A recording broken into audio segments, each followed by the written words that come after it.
Hi everyone, a poorly dressed nun here with rhyme signatures, the nerdiest music review this side of developing a further bad habit. And we're back once again with an exciting update to my vinyl collection. It's getting out of control, I'm not going to lie to you all, so this is probably going to be quite a long video. I mean, I'm not a soothsayer, I have no idea how long I'm going to end up rambling for, but I'm going to try and be as succinct as I possibly can about some of the entries in here, because there's a bunch from, like, the same artist, and I don't want to ramble about each record. I'm just, giving you a bit of a blurb about what's been going on. But yeah, I've been keeping myself, money-wise, very much just sinking them into vinyl, for better or worse. It's just become what I'm spending my money on at the moment, so, keeping the local record shops in business, hooray, let's go.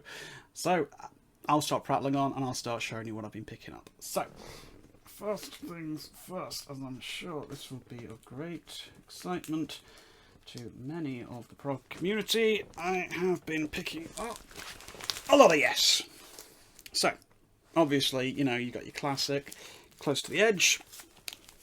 We've got, going for the one, we've got Relayer, Tales of Topographic Oceans, and the Yes album. All very much erstwhile classics. Now, I will confess, and I'm certain to lose some prog credential points here, but you know what? I've always maintained that I am staunchly honest with you all. Of the classic era prog bands, Yes were honestly one of my least favourite. Not to say that I never liked Yes. I've always liked Yes. They've always been up there in terms of, like, enjoyment factor. But I don't know.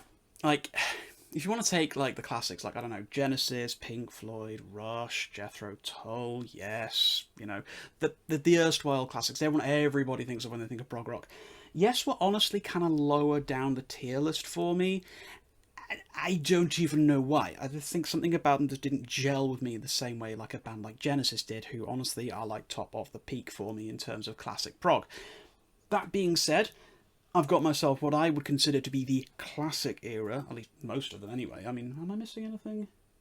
Probably. I'm certain there are people out there who'll tell me ones which I am definitely missing from that. I don't really like Tormato that much, so I might get it for completion's sake. We'll see. But of those records that I have picked up, those were definitely of, like, an era where I love Yes. That's, like, my jam. A possible exception to be made for Tales from Topographic Oceans, but I'm trying to give it a chance. I really am. I still don't get it. I'm trying to get it. But I think that owning it in this format is probably going to help me to actually get it, like, figure out what are we missing here? Come on, help me crack the code. And eventually, maybe one day I actually will do. And I hope I do, because honestly, there's a lot on paper that's brilliant about it. It's just up here, it's up here. I need to crack it and figure out if it is actually for me or not. But bunch of Yes, we love a bit of Yes. And we're going to move on to some more classics. More my kind of jam from the classic era. Classic Rush. So we've got some 2112 and Farewell to Kings. Both of which I would consider, for me personally, to be... I would say probably the best of the Rush albums out there. I mean, Hemispheres, obviously, is up there as well. Obviously, Moving Pictures and all that jazz. But, frankly, Moving Pictures, it can be expensive as balls to actually get if you want a decent quality copy from, like, an original pressing. And, frankly, I've only got so much disposable income, and it's going to have to wait. But that being said, I did pick up those at a really, really good price. They're great quality records, and honestly, just mwah, Rush, love, love, love. Okay, let's move on a little bit. We picked up... Now, this is one of the first of quite a few records, actually, in this collection, of classics from my childhood, if you will. Now, I don't know whether you consider these classics in terms of, like, the overall sense. Actually, no, tell a lie. I think most people would consider this a bit of a classic. It is the old boss with Born in the USA and his perfectly defined denim-clad rear he's, all there. Scandal. No. If I can... Yeah, so this is one that my dad used to listen to a lot when I was little, when I was, growing up, and pretty much every single song on this record is imprinted into my DNA in one way or another. Like, everything on this record is a bop to me. Everything's a banger. There are no duff tracks on Born in the USA. It's all brilliant. And frankly, owning that again and hearing it, I mean, yeah, I've listened to it on streaming services a few times over the years, obviously, but just having that little slice of old school, that the time when I was more innocent and the world was easier and all that jazz. It's just nice to own it, you know. And I spun it the other day, start to finish, and it still slaps. It's still an absolute bop of a record. Is it Brucey's best?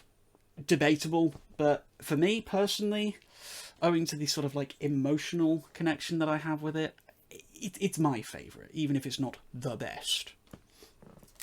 Okay, let's move on a little bit to the recent reissue of King Crimson's Red. This comes on super duper heavy duty vinyl. It's like a 8 kilogram vinyl or some nonsense like that, I don't know. Very heavy. I believe this is the Steven Wilson remaster, I think. There was a sticker on it before I took the cellophane off, but I don't remember. I've already got a picture of it somewhere, I don't know. But, you know, it's King Crimson. What's not to love? This is my personal favourite King Crimson album, hands down. Coming just ahead of Court of the Crimson King, things like Lark's Tongues and Aspic as well.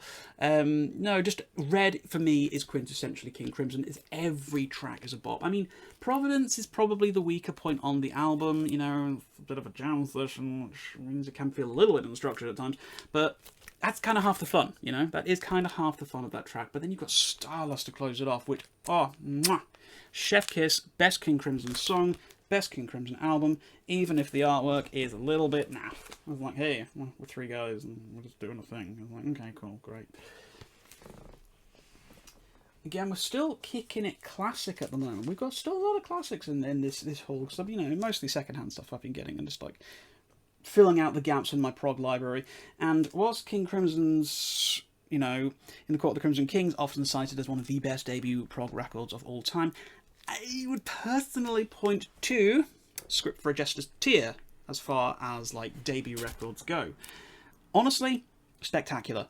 Marillion have always been one of those bands which I've always been sort of like on the periphery of. I've always sort of casually listened to them, never really got into them that much. I mean, obviously, like a million other people, my first exposure was Kaylee, you know, but a lot of people never really look past them beyond that, you know, their hit, as it were, that big hit.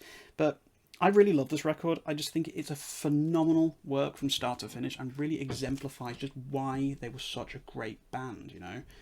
Still love it, gave it a listen this morning, and it's still fantastic. Okay, so moving on a little bit, this is another one which, not strictly speaking a childhood favourite, this is more of a teenage years kind of favourite, but it came out when I was a child. But anyway, it is Meatloaf's Bat Out of Hell. Again, one of the biggest selling records like ever, so it's not exactly hard to find a copy of this these days. But controversially, I do actually prefer Bat Out of Hell 2 Back into Hell, personally. You know, the whole I would do anything for love, all that jazz, you know. Loved it. That was another seminal record from my childhood. I've held off picking up on vinyl because you really need to get a double LP version, because apparently there was a single LP, really badly mixed, and apparently it just sounds like garbage. But it's because, you know, they tried to squeeze like 70 plus minutes of music onto a single vinyl. Huh, idiots, why would you do that? Terrible idea. But the original Bad Out of Hell, still an absolute banger, still a classic. Not as much nostalgic value for me as the sequel, weirdly, but it's still great, you know, it's still great. Every song really just works, and it's classic Meatloaf. It's perfect. It exemplifies his career in 100 ways, and it's still a great record. Love it. Okay, moving on to classic prog albums that basically made me. You know, it's Thick as a Brick, bit of Jethro Tull. Fairly standard stuff here. Love it. You can't go wrong. It's a classic for a reason. There's no real thing I can say more about Thick as a Brick that hasn't been said by 100 people 100,000 times. It's just wonderful. It's one of the best records ever made. I love it from start to finish. I could probably sing you the entire thing. I won't, because I have a terrible singing voice, but you know, that's fine. Thick as a Brick, though, it's I can remember embarrassing story. When I was a kid, my dad again played this one a lot when we were growing up, so again I have quite nostalgic memories of it. And I can remember I must have been like maybe 8 or 9 years old, something like that, and his copy started skipping on the turntable, and he just said, "Give the turntable a wag." What's the, you know, Because apparently that's something that he told you you're supposed to do when records stick. And there's an ice cream van outside. How helpful. We're just going to wait for a little tiny bit until he leaves. It's very hot in the United Kingdom right now, so frankly I wish him the best of trade, but I also wish him to go away so I can do my video uninterrupted by his little chirpy noises. And with the ice cream van finally having left, I can try and resume my train of thought. Yeah, so he told me to slap the turntable to unskip the record, basically. And because I'm 8 years old and have absolutely no motor reflex control whatsoever, I don't so much slap the turntable as body it with my entire weight and kind of destroy the vinyl a tiny little bit. Tiny little bit. So I got in a lot of trouble for that. That was a long time ago. That's like 30 years ago now. But I always think of my dad when I think of Thick as a Brick. You know, it's a classic and I do love it very much. Okay. This is a very, very stupid purchase which I had to buy because it's dumb and ridiculous, but it's great. It's Jive Bunny, the album. Yeah, Jive Bunny and the Master Mixers. What fun. God, look at that album art, you know. Once upon a time when I was the tiny wee bab, I used to think that's the coolest looking bunny rabbit in the history of the world. You know, I thought that was the best drawn bunny rabbit ever.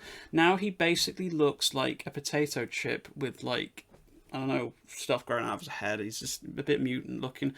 And I don't even know what's going on. What is that? Is that a foot or is that his hand? I can't tell. It's just like, if that's it? I mean, actually, if that is his foot, why is it there? What's it doing? Why is it coming up like...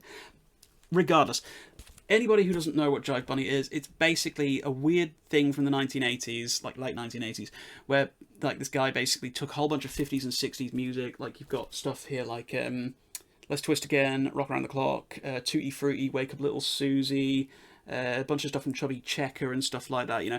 And he just sort of like turned it into like an 80s kind of dancey sort of thing with like this sort of really, really cliche beat across it. And it was all sort of mixed and sampled together. But it's fun. It's dumb, but it's fun. And it was like £5, so I was like, you know what, I'm having that because it's stupid. And the artwork is horrendous, but I love it anyway. Okay, we're going a bit more contemporary with the next... How many? The next few ones are a little bit more contemporary. So, all stuff that's come out this year, actually. So, Hackberry with Breathing Space. Great heavy instrumental prog at the moment. It's like a 4-track deal, 2 songs on each side. Very reminiscent of stuff like old school Porcupine Tree, Dream Theater, Opeth, that kind of stuff. That kind of vibe, you know, sort of early 2000s instrumental prog metal / rock. It's really, really good. It's not like breaking any new ground or anything like that you've never heard before, but it's a really kind of nice slice of kind of early 2000s nostalgia, and it works really, really well. It's nicely composed, it's all brought together beautifully, and it was really, really cheap. I got like a fantastic deal. I paid like 16 quid for this vinyl, and it's like brand new sealed copy, so I was like, okay, let's go, you know. I might eventually get around to reviewing this one properly, I might not, who knows, I've got a lot of things to do. But it's a good record. If you ever see it, like, pick it up, because it normally goes quite cheap. Lovely stuff. Okay, this... I really, really like this record. This is one of my current favourites. This is HMLTD's The Worm, which is very, very freaky. Very freaky-deaky. To describe this record would be an exercise in futility. This is one that you really just need to listen to and hear for yourself. You know, check it out on a streaming service or something like that. It's weird. It's just really, really weird. Conceptually, like, it's the medieval England, and there's this worm, and it's eating England, and the idea is it a real worm? Is it a fake worm? Is it a worm inside our heads? Is the worm a metaphor? Blah, blah, blah, blah, blah. It's all very incredibly pretentious, actually, come to think of it, but it's supremely weird, instrumentally insane, lyrically and vocally just all over the place, and I love it. It's so good. I love this so, so much, and it's probably going to feature quite high on my year-end list, so... check it out if you've not seen it. Ace stuff. Again, moving on to contemporary releases still, we have got the new record by Dozer, Drifting in the Endless Void. Now, I did review this one a little bit ago, kind of a stoner rock sort of thing, so, you know, riffs for days and all that sort of thing. It's really nice. Great fun record. I'm still having a fantastic time with this one. Super, super glad I picked this one up as well, because I do believe I got this on a funky coloured vinyl. I don't remember. I've bought that many Bleeding records recently. So let's have a quick peek and see. Ha! I totally did. It's this gorgeous, gorgeous purple vinyl. Look how pretty that is. We love it. It's really good. Again, just give it a stream, check it out, see what you think. Like, I'm not even that big into stoner rock and that sort of thing, but gosh, this one is just, mwah, love it. Great fun, great time I had with this record. Okay, we're back to my childhood once again, rearing its ugly head as it so often does, because basically this is what vinyl is allowing me to do, just relive my childhood in a sort of weird kind of way. So we've got Clannad's Legend. Now, Clannad are a bit of an odd, sort of like a folky kind of band. I never really listened to them that much, like, at all, but this Bleeding record, again, all the time. Heard this all the time, because this was the soundtrack to an old British drama show about Robin Hood. I think it was just called, like, Robin of Sherwood or something like that, on the TV network ITV. And it was, like, one of my favourite shows of all time. I still love it. It's still bops. It's incredible. It's 70s as all anything, sure. So the camera's a bit ropey, you know, it looks a little bit sort of jank because filmed outside, you know, filmed on set, which is kind of cool. It's not on set, on location. There we go, I know my terminology. Filmed on location, and God, it's so good. I mean, I can't look at it from a non-rose tinted specs point of view, obviously, because I grew up with it, but it was emotional, it was powerful, heavy-hitting. The characters of the Sheriff of Nottingham and Guy of Gisborne were so disgusting and so sleazy and so bleh. Like, forget your Prince of Thieves nonsense with your frickin', like, Alan Rickman, he ain't got nothing on this guy. This was my Sheriff of Nottingham, but wonderful, wonderful record, and everything on this is so nostalgic for me. And again, it was like, I think I paid like £2 for this on Discogs or something like that. I don't remember, it was cheap as anything, and I just had to have it. Okay, keeping things going slightly more contemporary. Again, it is Caligula's Horse in Contact.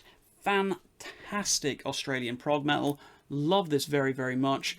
Didn't much care for Rise Radiant, I'll be brutally honest with you all. So I'm hoping that whatever comes next from these guys is maybe a little bit more like this. Because, just look at these tracks. I mean, right down there, Graves. That's worth the price of entry alone. That is a phenomenal song. Phenomenal band. Phenomenal record. Love it, love it, love it. Back once again to my childhood. I did warn you there'd be a lot of things about that in here.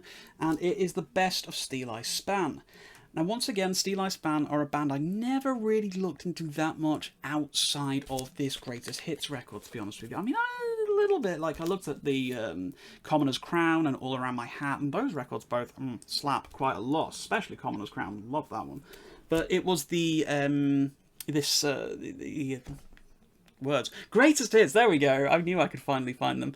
That really, really sold me on this band. And everything, the segue from each track is like built into my brain, so that when I hear them independently on their actual studio albums, I expect a certain track to follow it, and it doesn't, and I get very disappointed about the fact.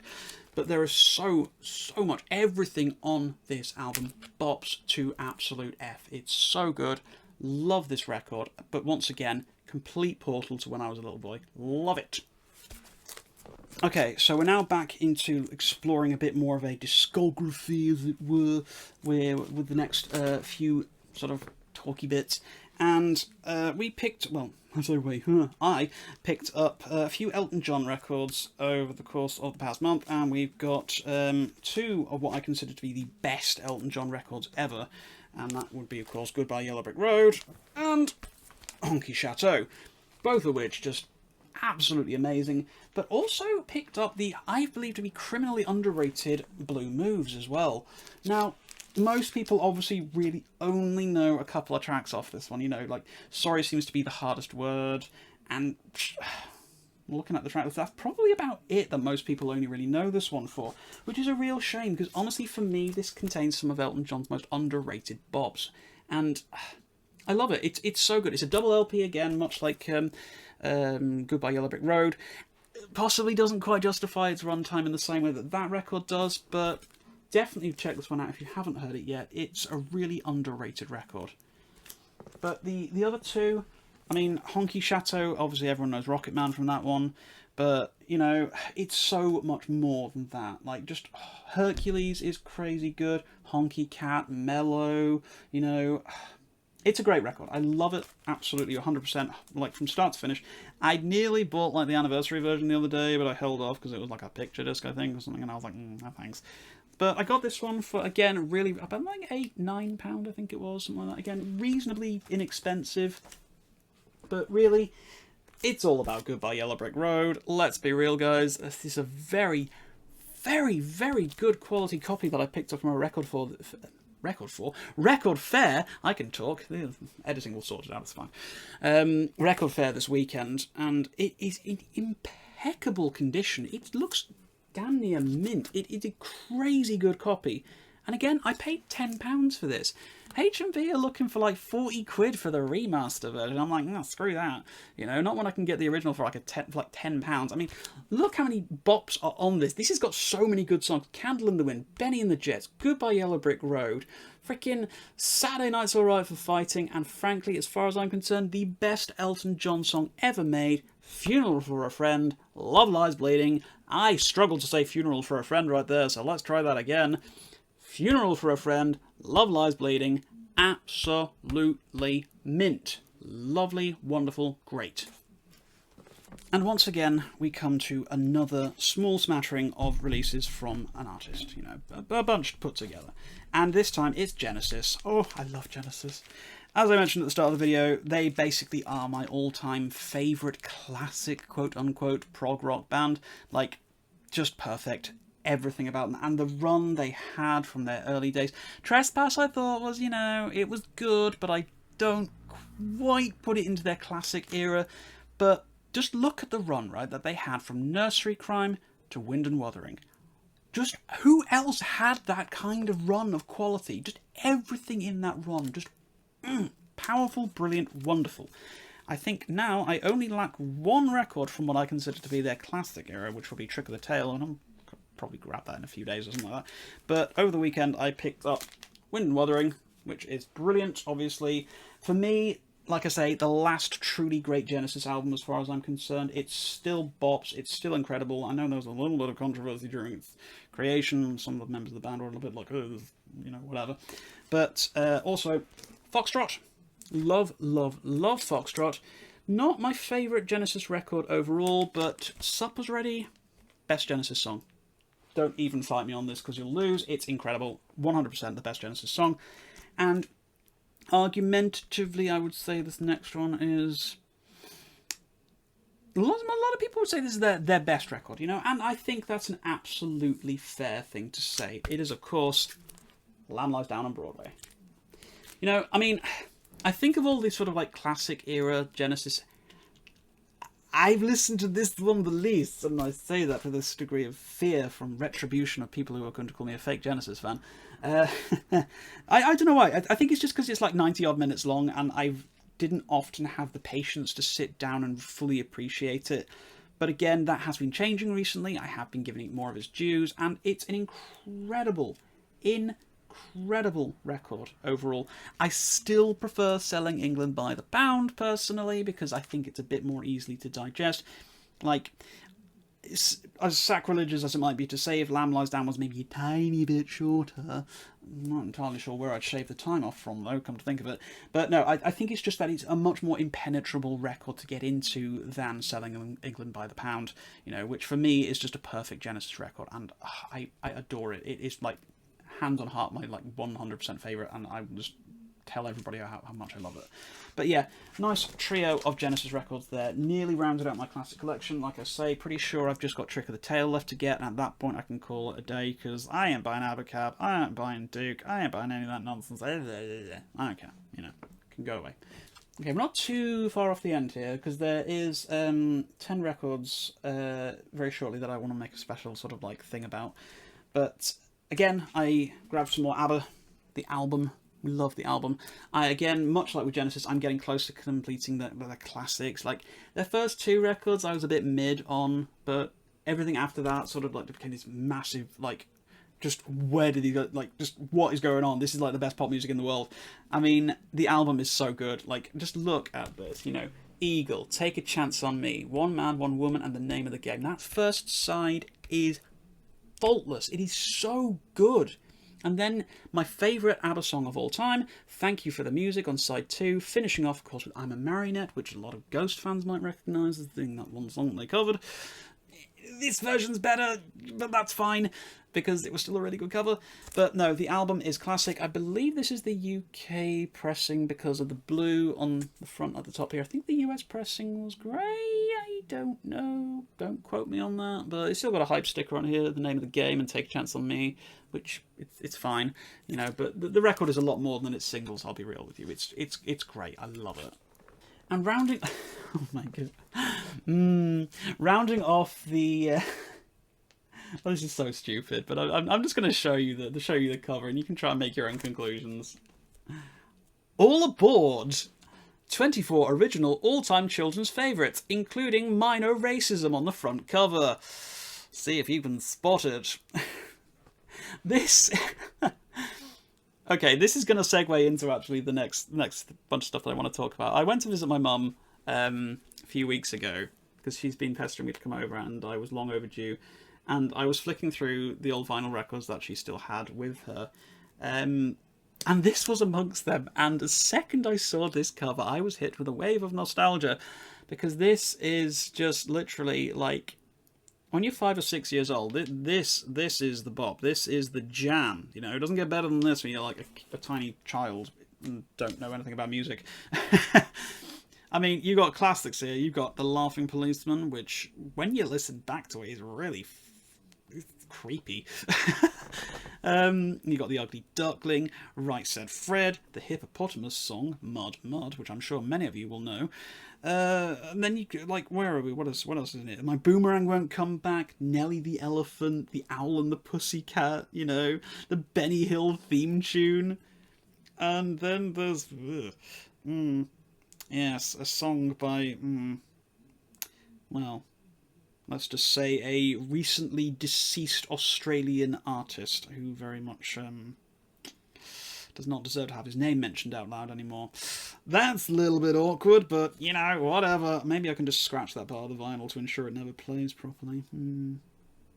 But anyway, yeah, part of my childhood right here, lovely stuff, and it just made me laugh my ass off when I saw this at my mum's house, and I was just like, what? You've still got this thing? How have you still got this? How has it survived as long as it has done? But, you know. Okay, anyway, moving on from that, we also did get a whole bunch of other records from my mum's house. Like, some of these are absolute bobs, like, good grief, honestly. I could not believe that some of these were, like, in as pristine condition as they were, and just sat there, you know. Some of these go on for Discogs for not like crazy money, but, like, not an insurmountable amount of money, you know. So, we got a really nice commission of Beatles for Sale. Lovely stuff. Not my favourite Beatles record, like, not by a long shot, to be honest with you. I'm a little bit more of a fan of their later era stuff, you know, like White Album, Magical Mystery Tour, you know, that sort of thing. Let It Be, you know. I found their 60s stuff maybe a little bit twee, but it's, you know, it's still good. Still very good music. You can't fault it, but, you know, Beatles for Sale, I definitely think was probably their best from that era. Just, I mean, for me personally. I mean, obviously, everyone's favourite Beatles record is going to be something different, and they're all valid choices. There are no wrong answers for what your favourite Beatles record is, as far as I'm concerned. But it was really nice to just grab that one. We also have a bit of Michael Jackson with Off the Wall. Again, another amazing, pristine quality copy, preserved beautifully over the ravages of time, not unlike myself, of course. And this one, for me, is one of his underrated masterpieces. I know everyone goes Thriller, this and Bad, that, and yeah, and they're wonderful. They're great records. They really, truly are. But Off the Wall, I don't know. It might be the nostalgia factor, because I grew up with Off the Wall being like pretty much the only studio LP of Michael Jackson's that was in the house ever. But good grief, it's good. It's so good. Like, the second that you kick things off with Don't Stop Till You Get Enough, that just sets the tone, and it's just mwah, amazing record. Love it. And finally, of the big bops that we rescued from my... Well, I don't know, rescued from my mother's house, but the big bops that I acquired, haha, from her house is Fleetwood Mac's Rumours. Now, I was very excited, of course, when I saw that this was still in good condition, still plays great. It's a classic. It is such a classic. I mean, the thing that always strikes me with Rumours is, like, it is oft cited as the band's magnum opus, you know, their greatest ever. Like, this is the standard to which all Fleetwood Mac shall be judged.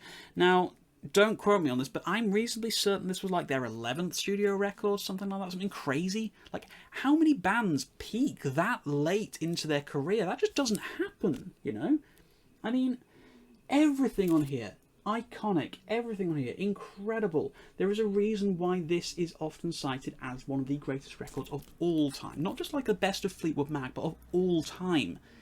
And you can kind of understand it when you look at the track listing. It's just like, my God, they really hit this on the head right here. There was just gold. There was, in fact, a gold dust woman. Haha, you see what I did there? Very clever. Not just totally thought up off the spot. No, great record. Absolutely thrilled to bits to have this in my collection, especially considering I didn't have to pay any money for it. And finally, to close things out, there was quite a few decent compilation records going on here.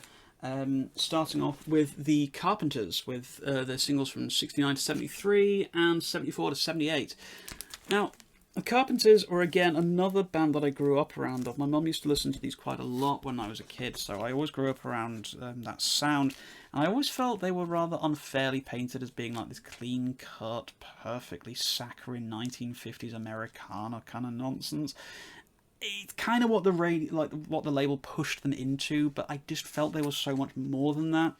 Just that voice, that just heavenly voice, like Karen Carpenter, just wow. Honestly, absolutely wow.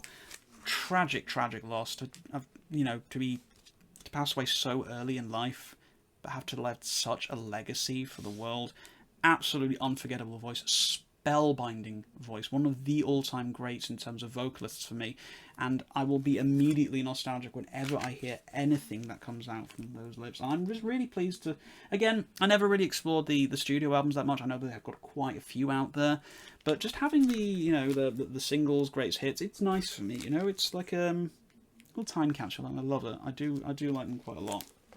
Again, back to the greatest hits, we have the Beach Boys. Love the Beach Boys. I don't remember listening to this particular greatest hits one. The one that I remember listening to was on CD, and there was like a cover of it, and it was like a man, like an artwork of a guy surfing. I can't remember. I don't remember hearing this particular selection of songs, but you look at the back of it, and they're all bops. There's not a miss on here. You know, you got your Sloop John B, California Girls, you know, Help Me Rhonda, Good Vibrations, God Only Knows. There's a lot of amazing songs on here, and the Beach Boys had just a stellar run. They had an absolutely stellar run. And it's nice to have this little compilation here as well. It's a little bit, I don't know if it's been faded over time, maybe, I don't know. But it's nice to have it, you know, it is nice to have it. Nearly at the end, guys, nearly at the end. We have got, which, again, I would have preferred the blue rather than the red, but beggars can't be choosers. But this is, again, a great, absolutely incredible selection of the Beatles and some of their absolute biggest bops from that period of time, 62 to 66. Incredible record, absolutely wonderful. Double LP, obviously, just like the blue one, which, again, is my preferred one, but, you know, whatever. But just, again, eventually I want to get all the studio records of the Beatles, but the problem is because the Beatles are really popular and vinyl is currently really popular, that means people are charging you the earth for things that shouldn't cost that much. Looking at all of you resellers on Discogs with a stern expression right now. But again, I'm just pleased to have been, you know, just gifted this, you know. I'm very pleased with that. And finally, we come to, obviously, my favourite pop band of all time, forever and ever, amen. It's ABBA, with Greatest Hits Volume 1 and Volume 2.